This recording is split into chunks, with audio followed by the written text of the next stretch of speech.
नहमदुहु व नुसल्ली अला रसूलिल करीम अम्मा बाद फ़अऊज़ु बिल्लाहि मिनश शैतानिर रजीम बिस्मिल्लाहिर रहमानिर रहीम व मन युतिल हिक्मा फ़क़द ऊतिया खैरन कसीरा अम्मा बाद। अज़ीज़ दोस्तों, अस्सलामु अलैकुम व रहमतुल्लाहि व बरकातुहू।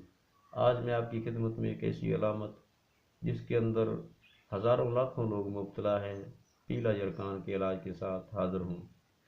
दोस्तों, पीला यरकान ना तो कोई ख़तरनाक अलामत है और ना ही पेचीदा कि इसका इलाज ना हो सके।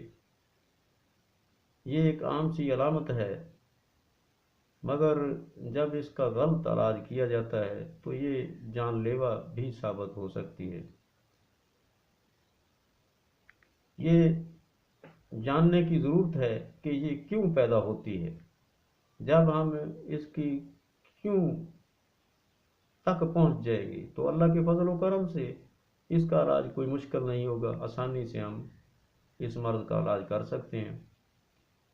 अल्लाह तबारक व तआला ने जिगर के तहत दो किस्म के गदद पैदा किए हैं, गदद जाज़बा और गदद नाकिला। जब गदद नाकिला का फ़ेल सुस्त और गदद जाज़बा का फ़ेल तेज़ हो जाता है तो जिस्म के अंदर गर्मी, हरारत और सफरा का गलबा हो जाता है। जब ये ज़रूरत से ज़्यादा जिस्म के अंदर जमा हो जाता है तो मरीज़ कुछ महसूस करता है कि उसकी आंखों का रंग पीला हो गया है, उसके जिस्म का रंग पीला हो गया है, उसे पेशाब पीले रंग का आना शुरू हो गया, कम मिकदार में आना शुरू हो गया। तो वो इलाज की तरफ मतवज्जो होता है। जब किसी मुआलिज से उसका वास्ता पड़ता है तो मुआलिज भी उसकी अलामतों को ही पकड़ लेता है। खून की कमी को दूर करने के लिए खून पैदा करने वाले मुरक्कबात इस्तेमाल कराना शुरू कर देता है, ठंडी अद्वियात इस्तेमाल कराना शुरू कर देता है, आलू बुखारा, इमली वगैरह खिलाना शुरू कर देते हैं।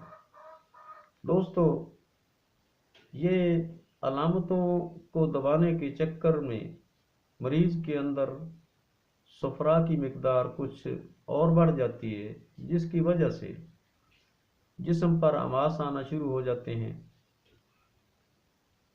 जिगर फैल जाता है, दिल भी उसके साथ साथ फैल जाता है, उठने बैठने चलने फिरने से दम चढ़ना शुरू हो जाता है, पेशाब मज़ीद कम हो जाता है, जिस्म पिलपिला सा हो जाता है, बाज़ मरीज़ के फेफड़ों में भी पानी जमा होना शुरू हो जाता है।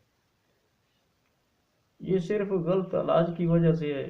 अगर दुरुस्त तरीके पर इलाज किया जाता, कुदरती तरीके पर इलाज किया जाता कि सफरा को बलगम यानी सफरा को बलगम के अंदर तब्दील किया जाता तो ये आसानी से मसले का हल हो जाता, मगर ऐसा ना किया गया। इस वास्ते ये और बहुत सारी अलामतों की मुसीबत का बोझ उठाना पड़ा। दोस्तों, मैं आपकी खिदमत में एक सादा सा और आसान और ज़ोद असर तेज़ तरीन फार्मूला लेकर आया हूँ। आप इसे इस्तेमाल करें, अल्लाह के फजल व करम से बहुत फ़ायदा होगा। ये ना जान छोड़ने वाली मर्ज़ चंद दिनों के अंदर दुम दबाकर भाग जाएगी इंशाअल्लाह। तो मैं आपकी खिदमत में वो नुस्खा पेश करने से पहले आपको ग़िज़ा की तरफ तवज्जो दिलाता हूँ, क्योंकि हमारा खून जो है वो किसी केमिकल से नहीं तैयार होता, वो ग़िज़ाओं से ही तैयार होता है। जब हमारी ग़िज़ाएँ दुरुस्त होंगी तो हमारा खून भी दुरुस्त होगा। जब ग़िज़ाओं के अंदर हम कुछ लापरवाही करेंगे तो इसी तरह खून के अंदर भी कुछ गलत तब्दीलियाँ पैदा हो जाती हैं। दोस्तों, खून के अंदर तरी को ज़्यादा करने के लिए आपको कद्दू, तोरी, टिंडे, भिंडी, मूली, गाजर, शलगम, पेठा वगैरह, अरबी, इस तरह की सब्जियां इस्तेमाल करना होंगी। सुर्ख मिर्च की बजाय स्याह मिर्च इस्तेमाल की जाए। फ्रूट के अंदर तमाम किस्म के तुर्श फल, उनसे परहेज़ किया जाए और केला, अमरूद, खरबूजा, तरबूज वगैरह सर्दा गर्मा बतौर सलाद आप कच्ची मूलियाँ और गाजर, शलगम भी इस्तेमाल कर सकते हैं। صبح بطور ناشتہ آپ گاجر کا حلوہ بھی استعمال کر سکتے ہیں، گاجر کا مربع بھی استعمال کر سکتے ہیں۔ تو اس کے بعد میں آپ کی خدمت میں نسخہ پیش کر رہا ہوں۔